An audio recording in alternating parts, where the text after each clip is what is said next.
Hi guys, in this video I'm going to show you how to install Blender on Windows 11 machine. So first of all I will go and open Google search bar and I will type download Blender, and then I will go to this link blender.org/downloads, and then I will click this download Blender.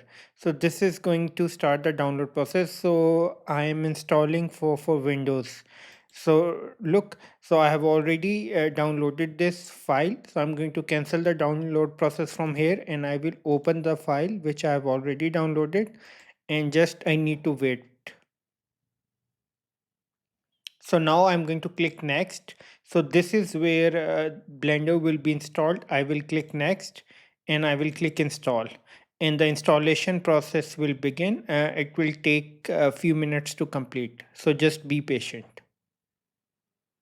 So the installation process has been completed. I will click finish. So now I'm going to go in the search bar and I will type Blender, and I will open this application.